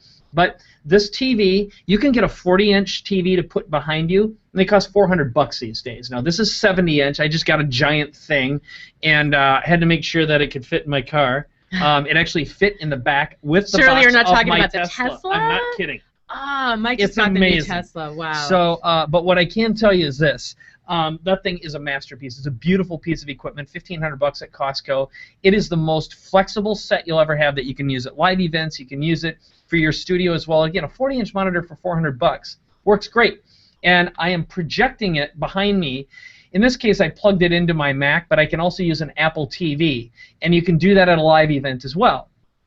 And then what's known as a Japanese shoji screen, I buy them either from IKEA, or I just search online for Japanese shoji screen, and you can put lights behind it so it looks really good. It can glow in the dark. It's the most flexible background imaginable. And again, you can use that at live events too. So you can create a little mini set if you've got an event and shoot it, and that way your content's going to look great and it's going to be reusable. And too. Cost Plus, Home Goods, those are great stores to go to get things search like on the screen, and you'll find it. Yeah, So, or if you're a woman and you like to shop, you might want to go to the store. Yep. So last piece we're going to share here before we wrap up, which is, I'm going to flip to the screen here. This is a sample schedule for a 3-day event. And look how it's structured. The first day, day 1 is on the left, day 2 is in the middle, and day 3 is on the right. Welcome and set frames. I'm just going to point out a couple things about this event schedule. Really important that you set expectations up front. It's a big mistake a lot of people make. They just dive in. I did a big event for a corporate client, and the speakers got up. It was in the medical billing community of all things, and the speakers got up and they just started teaching, and there was no context. Like, where are you going? How does all this content fit together? What are you supposed to do with it? So set expectations about the content, and frame what you're sharing and how they're going to use it and how it's going to help them, but also set frames and expectations about the event, what to expect, what you're doing, what you're not doing. Because what you don't want is you've got to take control from the beginning. You've got to teach people how to behave, what's okay, what's not okay. You've got to train them to stay in the room, and all that happens up front in that initial conversation. You can see where we've placed the key content, making sure that there's several sessions of pure content every day that are really good, actionable pieces of content. Ideally, the structure of the event flows together so it tells a story and it gets people to a result.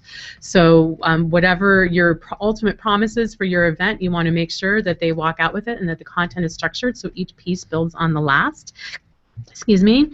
You'll notice we have something in here called customer panels. It's something I learned from Mike, but what we'll do at our events, and it's always one of the most highest rated things out of all of our events, is we'll put a panel of 4 or 5 people up on stage who are customers who have implemented the strategies we're teaching, and it's so powerful because then your audience is learning not just from you, but they're learning from your customers who have implemented it. What was challenging for them? What strategies or what shortcuts that they've been able to figure out? And you're able to see the content across different businesses and across different contexts. So customer panels are incredibly, incredibly powerful. Yep. Best way to build mutual respect.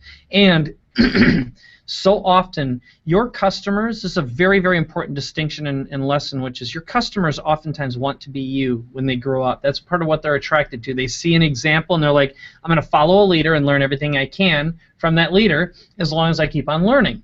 So if they've got an opportunity to participate, you're giving them an opportunity to rise up the levels and actually earn an opportunity to sit with you on your stage. So your stage is a very, very valuable resource, and it's not a commodity. It is a gift. And when you've invested the time to research your customers and find out who's really doing the work, and you can reward them like that, they are going to thank you forever. They're going to be some of your best customers and referral generators too. And they'll often share your content in better ways to your audience because they've implemented it often in ways you never even would have thought about. So they're so connected to how to use what you're teaching. It really is a huge added value for the audience. The other thing you'll see, if you move your head for a second, is we have hot seats. There are two differences. We have customer panels and we have hot seats. What hot seats are, what we'll do at our events, for example, is we'll bring a customer up on stage and we'll take literally 5 minutes with that person and we'll do a rapid fire coaching session with that person. They'll come and they'll fill out a little paper in advance so we know what their business is, what their website is, and what their biggest challenges are. And it's amazing in 5 minutes what we can get done. And help them implement. So, and everyone learns from that experience. So coach en masse. That is the lesson. Yeah, because again, remember, you've got the content, but then these customer panels and the hot seats are the implementation of the content. It allows customers to see examples of what doesn't work, what does work, and be able to implement. So go back to the slide one more time. Most importantly, I want to show you the sales piece, and we'll wrap up here. All right, here we go. So the sales piece, you'll notice I circled either if it's outside speakers where you might put content where they're teaching and adding value, but then they're selling a product or service at the end, or if it's your event where you might want to put your sales presentations. They're very strategically placed. You want to make sure that the first day is mostly about adding value, and that whoops, Mike is getting trigger happy here. Is that you make sure that you're adding value. So I don't like to see events where you really have a lot of sales going on in the first day. I like if you're going to have maybe one speaker who's making an offer maybe toward the end of the day. Your best sales slots at an event are right before lunch on the second day or the third day, or toward the end of the day on the second day. This is also important if you are invited to speak at someone's event. A lot of times, I know we've both spoken at like Peak Potentials events, for example, and a lot of times they'll say, hey Pam, when do you want to speak? Well, I'll look at how many days their event is, and I'll pick the spots where I know I'm likely to have a better sales result. And so this works both ways. It works if you're putting on an event, but it works if you're speaking at another person's event as well. It's very, very important. So, and you'll notice you always want to have really good content before you put on a presentation that's going to have an offer at the end of it. And then one hard and fast rule is that any speaker who makes an offer, it needs to be relatable to your audience. It needs to be something that genuinely is going to help them and help them improve their business. It should be complementary to what you're already providing, and they've got to add value first. They can only spend a very small portion of their presentation making their offer so that there's value in what they're presenting regardless. True that. All right. So that's it. So I'm actually going to skip past. We've covered some of this in some of the earlier stuff. So I am going to just go, to the most important thing, which is the single greatest benefit of doing events. Yes, I'm going to show that screen up right now. There you go. It is when someone walks up to us and they give us this great gift, and it is, I invested in your program, I implemented, I got this result, and they'll show us a picture of the vacation they haven't had in 3 years, or someone will show us a picture of a check they received, or they will say, I didn't believe I could do it, or my wife, my spouse, my partner has thought I was crazy for 10 years, and I did it. You changed my life. That is the greatest gift. It's the greatest gift out of anything you can do. And I was thinking about it too. I wouldn't be here if it weren't for events. I went to a Tony Robbins event kicking and screaming. I was Miss Academic, Miss Corporate, wanted nothing to do with personal development. And it changed my life, not only because of the content and the distinctions I made for my own life, but the relationships I made there. I mean, I met my husband there. I went on and worked for Tony for 18 years. And I think about over the years, the people I've met, the impact that events have had on me and still have on me to this day, the customers I've developed deep, deep relationships with, there's nothing more powerful. And so, I think a lot of times what will get you past the point of any concerns you might have to taking action is when you can associate to your mission and your vision of what you're doing it for and the value you're here to give. And that's what matters more than anything. A technology piece going awry or, not being perfect or not having it as polished the first time through, that's normal. That's That's natural. But get out there and start having that interaction and that engagement. That's what'll grow your business. Sitting behind your desk, sitting behind a computer is not what's going to grow your business. Getting in front of people, that's what's going to grow your business. True. So let's talk about what we have for how you can get started now. Well, I know one of the things that we should do is put this up right now, which is, let's put that up. Following what we are teaching here, we wanted to tell you about our live event that's coming up here in San Diego, May 2nd through 4th. Yes. So if you take a look and click on that button that you see on the screen, it does say Add to Cart, but we have an opportunity for you to join us at our Make Market Launch It live event.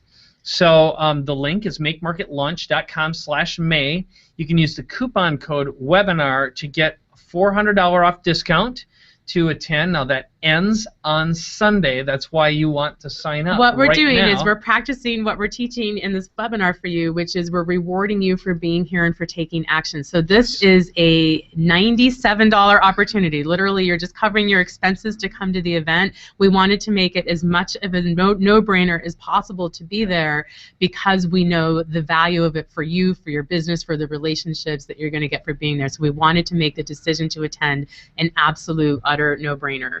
So let's jump through a little bit about what we're doing at the event and what you're going to get. All right. So first of all, if you just follow along with me here, you can go and click on that Add to Cart button again. You can check out, but you can become the recognized go-to expert in the field and add an additional stream of income. The biggest walk away is just being able to give you exactly what you want from your business, and that means if you don't have a product or a product suite made, you're going to learn that process. If you don't know who your customer is, we are going to help you figure out who to sell to and who has the most money, who can afford you. You're going to walk out of there with an understanding and be able to build a marketing plan. We have a great process, a new process that we haven't shared before that helps you get rid of the overwhelm and eliminate what I call random acts of content and random acts of marketing and help you put it together into a plan and a schedule that makes sense and that gives you the leverage and the time freedom that so many of us are looking for. And if you're not feeling great about your business right now, it's not as fulfilling as it could or should be, that is one of the big walkaways. So again, getting rid of your overwhelm, knowing how to leverage talent. So many people come to us and they say, I don't know how to hire people, I don't know how to get people to do what I want done, I don't have quality control, or I'm just spending so much and I'm not getting results for what I've invested in. Or if you're feeling frustrated or discouraged or disappointed, well, that's the bottom line is Pam, myself, and we've got some great speakers who are going to be attending. We're going to talk a little bit about them. We're going to give you great content. There's a video that you can see, a best of video here, some of our best content from the past. Just know that we're running out of seats, and there's a few reasons for that. So again, you've already met Chris. There's Pam. There's Chris. They're two boys. Ben and Jonathan, myself and my family, that's Zach and Vivian, but we've got Bo Eason who's going to be presenting and performing and teaching you in and out how to present with passion, and if you haven't seen his play, it is a Broadway play. He's actually going to perform it Saturday evening. Yeah, Friday evening. Or Friday He's going to perform it, right. And he has not performed this play in a long time. It's a Broadway play. Bo was in the NFL for 5 years. When he left, he wrote and performed this one-man play. It is about being your best, peak performance, overcoming obstacles, and getting whatever it is you want in life. Bo is the person Mike and I go to for coaching in terms of speaking and presentation ourselves, and so we wanted you to have the chance to learn from him. So he's going to perform his play in the evening, and then the next day he's going to debrief not only what he did with the play, but how you can take those same strategies to make your presentations more powerful, connect with your audience. It completely changed my entire business working with Bo, and we're excited to share him with you. So great. So we're going to talk about business, marketing, and products. Again, those are some of the big walkaways. So we've got Bo.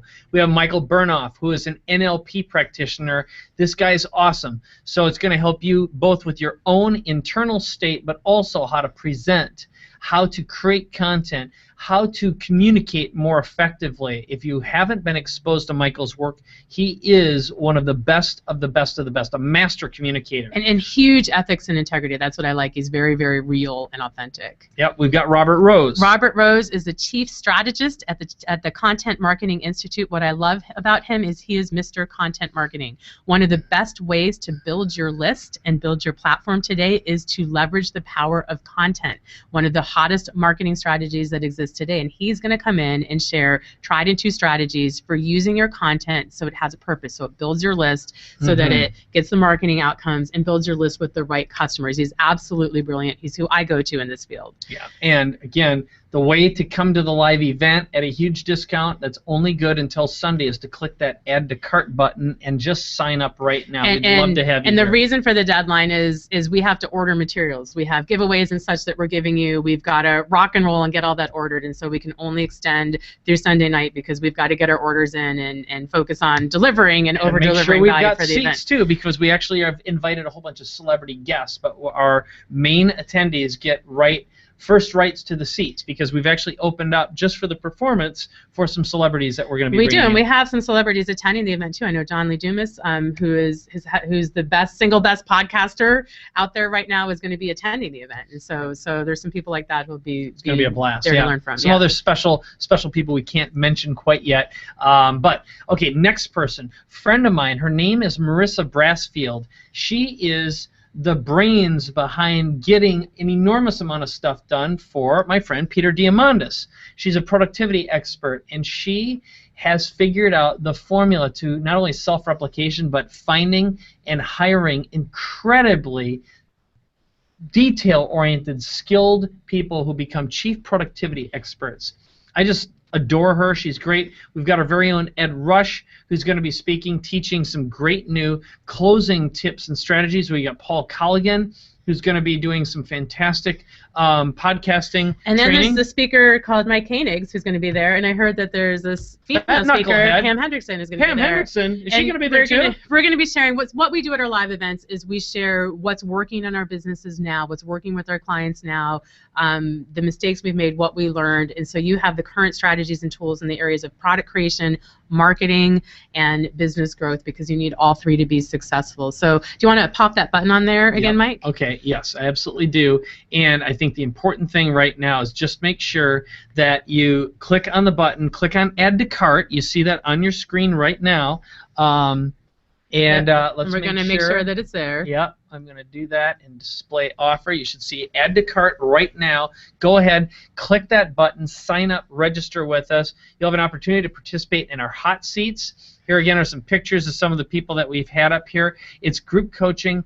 You'll see some of the testimonials. The bottom line is you are absolutely going to love this event. If you haven't been to one of our events before, it is going to be a great time. We're so proud and excited to have you there. So all you got to do, again, just click that Add to Cart button. Please join us and do it before we take away the special last-minute discount And we offer. do have an opportunity. We have upgraded VIP seating. You've got a nice bonus pack from Mike and I with some of our favorite resources, tech and content resources. And then we have a gold VIP option. We have, I think, literally just a couple of seats left for that. But that is where you get to come out to dinner. Mike and I take you to one of our favorite restaurants here in San Diego. We usually get a couple of the speakers to come with us that evening and maybe a couple of our celebrity guests. So you'll have an opportunity It'll be for very some photo cool. ops Yeah, and the connection. coupon also goes toward the gold VIP and the VIP levels too. So that $400 off coupon that you're getting just for being here on the webinar, that goes away Sunday at midnight. So the coupon code is webinar,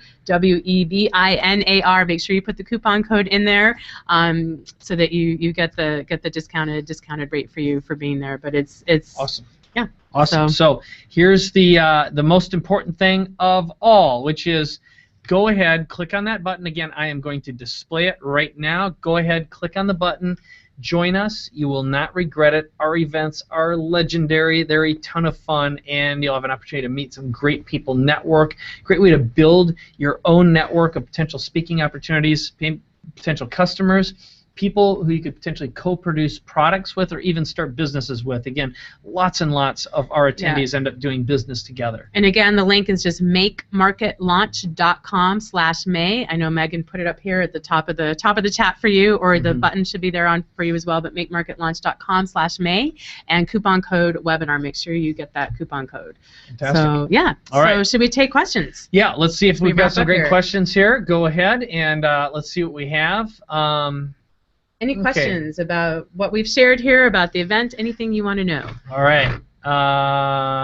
Let's see. I'm just looking through that.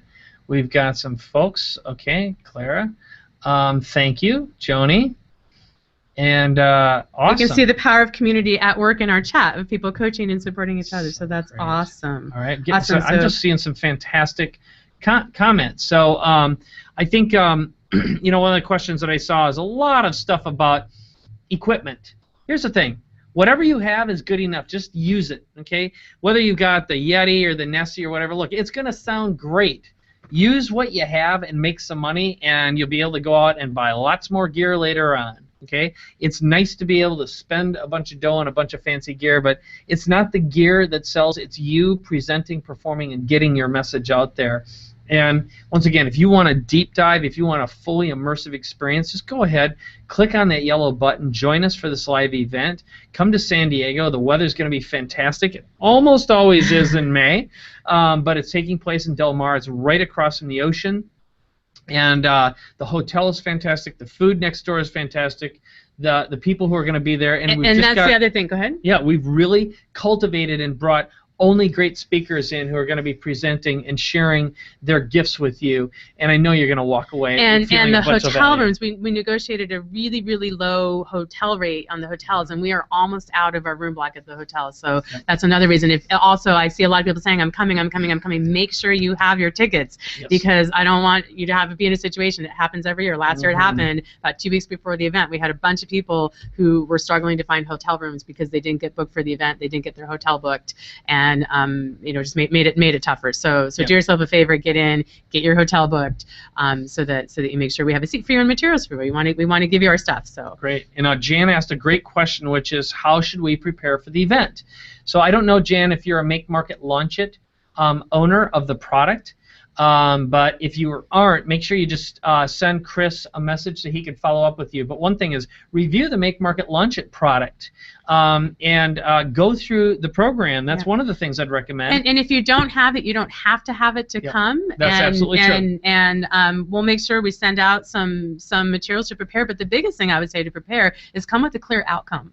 Come with an outcome for your business. Like, just do a little brainstorm. What's going great in your business? What's not going great in your business? What do you need the most? Is it in the areas of list building, of really knowing who your customer is, of having a marketing funnel, of knowing which products and services to create? Have a clear outcome, and then have an outcome for who you want to meet. And just coming to the event with those outcomes, you will get so much more out of it. So if you're in Make Market Launch, absolutely right. Reviewing that system before you come is great. You don't have to be in Make Market Launch to come and get value out of the event. So it's a great question. Carlos is asking a great question, which is our best and worst moments on stage. Okay. You go first. Okay, so I got to think about my I need a moment to think about that. Okay, I'll tell you what mine are. So I'll start with my my worst moment that I can remember is when I came back after having chemotherapy and radiation therapy. We had 2 live events fairly not too far apart, and I was still on meds, not clear-headed. I weighed barely 160 pounds. I weigh 185 now, and I was probably at about 190 or so when I got sick. And the frequency that I had to visit a restroom was enormous. That's just one of the byproducts of going through cancer treatment. And I can remember, I literally couldn't remember an hour going by sometimes. I mean, it was like I did everything I could just to stand up straight, and that was incredibly humbling. But I'll tell you, my best moment was while I was receiving, so it was around the same time period, I was receiving the radiation, the chemotherapy, and I got an opportunity to speak on Tony's stage. It was at Business Mastery, and I scheduled my last radiation treatment. So I actually had 2 radiation treatments on the same day, so I could get on a plane that same day, fly to Las Vegas on my way home. I hadn't been home in almost 2 months, to speak on Tony's stage. So I showed up in Las Vegas. I went out and I got a tan because I was gray. My hair had turned gray. I lost 2/3 of my hair. I got a haircut so I didn't look like I was just a bald freak. And I got a spray-on tan. And here I was, buck naked, with getting sprayed with a port like this, and I was just like emaciated. I looked like I had spent time in a concentration camp. I can remember looking at my body, and the next day I was on stage, and the crowd gave me a standing ovation that must have lasted 7 minutes. It was like, holy crap. And I'll tell you, the knowledge that that opportunity was coming gave me strength every day. It was like getting zapped and taking the meds, and just the time I spent on the toilet and not sleeping and in just utter pain was worth it then. It was like, this is what I live for. It's like being able to teach and present is an honor. So that's mine. That's beautiful. Wow, and I had to go after that. It's true. I remember that, and I remember really believing that event saved you in many ways. Yeah. You know? I'm going to actually use my worst moment was also Tony Robbins' event, and I'll share 2 really quick. One was when I was producing an event. It was a financial event, and one of the things that we always provide workbooks at Tony Robbins events, and there were a lot of fill in the blanks. So my job was to make sure all the blanks got filled in for Tony, so he had the answers. And it was this really complex financial section that had a lot of calculations, and I had completely forgotten to put anything in his book on stage.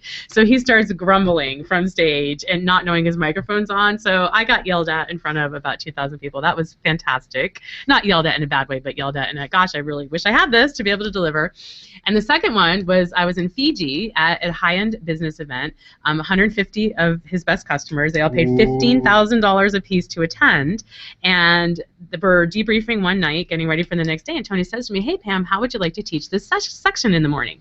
Which didn't mean like how would you like to teach it. It meant you're going to be teaching this section in the morning. So I was like, okay. So I stay up all night preparing. You know, I'm practically throwing up in the morning. I'm so nervous. But I'm thinking he wants me to take the section and teach it because he must have a business meeting or something else he has to handle, and he wants me to teach. So we get up in the morning. I like make my way there. I'm ready to go. He introduces me. I think he's going to take off after he introduces me. He introduces me, and then he just walks around to the back of the room, and he just sits in the back of the room like this, looking at me. And I'm like, oh my gosh, my first speaking experience is for these high-end customers with Tony Robbins sitting like this in the back watching me. So the good news is after that, it's hard to make me nervous or flustered before I go speak, with I always have a little bit of nerves. And then the best experience was a Harv Eker Peak Potentials event when I went. It was my first time speaking for their company, and it was just such a gracious audience. You know, I got up, they introduced me, and it was a standing raving ovation for several minutes before I started, just on the basis of, I think, my background and my history and some of the products and services that I created. So, you know, it's just the generosity of an audience can be very overwhelming and beautiful. So. Oh, that's great. That is so great question. Thanks for giving us that gift, Carlos. Yep. Oh, that's fantastic. Awesome. Oh, looks like I accidentally deleted the sticky note. If you can pop that in, which has the link in it, Megan. I just goofed up. But all right, this is very, very kind of you. Wow, some fantastic kind comments. So here's what we'd like to do, just in the interest of time and taking care of you. We're going to wrap this up, but give you an opportunity one last time to go ahead and take advantage of the special offer before it goes away, which is just click on the button. Use the coupon code WEBINAR to get your discount. And type apply. Like after you put the coupon code in, there's a little button that says apply. Apply the coupon to make sure that you get the discount. Yep. And the other thing is, I strongly recommend you consider coming to the Gold VIP. That's an opportunity to have dinner with Pam, Chris, myself, some of the other speakers, also some of the celebrity guests that we're going to be bringing with us. It will be a blast, and that is where some fantastic networking takes place. and we'll maybe toast to good health and have a glass of wine together as well. Because trust me, I think you cried at the last one. Oh my God! There's always tears. There's laughter and tears, literally. Well, we had one of our customers told this amazingly moving story. So it's a great time to just connect with some great souls, and I know you'll just have a fantastic time. So is there anything else you want to add here, Pam, before we wrap it up? Thank you for joining us, and we love being able to interact with you and hear your questions and comments, and just go get out there and get started. Come to our event, make that decision for you, and I promise we will take amazing care of you. I promise it will be a weekend that you won't forget and that will have a profound impact on your business. So the logistics are things you can handle, that don't let that get in the way of making a decision for you of something that can really support you in your life and moving forward. And then in terms of events, just get out there and start doing them. It's the only way to get good at them, and you learn by doing. So just get out there and do events. Again, best thing are start by going to events, and also just starting with some simple online events here. Yep. So, all right. Well, the next step is up to you. So when would right now be a good time to register for the event? Right now! All right. So we're going to let you go. Thank you so much for taking time out of your busy day, your busy life, to be with us today. Hopefully we gave you some fantastic content that you can use and implement and add value to your life. And what I hope for you is that sometime you'll have an opportunity to have one of your clients and one of your customers walk up to you and say to you, "You changed my life." And it would be an honor if we could genuinely do that for you too. And I would love to look in your eyes and have that same experience. I absolutely know Pam and Chris would as well, and our other speakers too. So make a point of taking good care of yourself, taking good care of your family and your business by registering for this event. Come to San Diego, come to Del Mar, spend 3 days with us, and I promise you it will be 3 of some of the best days of your life that you can invest in yourself. You will, and you can bring friends, family, colleagues at that same discounted rate through Sunday night. We want you. We want you to bring that colleague or spouse, because so often people come up to us and say, gosh, you know, up until I attended this event, my wife thought I was crazy for doing this business, but being here now with this event and this experience, she finally gets it. Yeah. And so we want you to bring those colleagues, spouse, family members with you as well. Let's do it. So we will see you here in beautiful San Diego on May 2nd, 3rd, and 4th for the Make Market Launch It 4th annual event. Can't wait to see you, and thanks again so much for watching. Bye-bye now. Bye.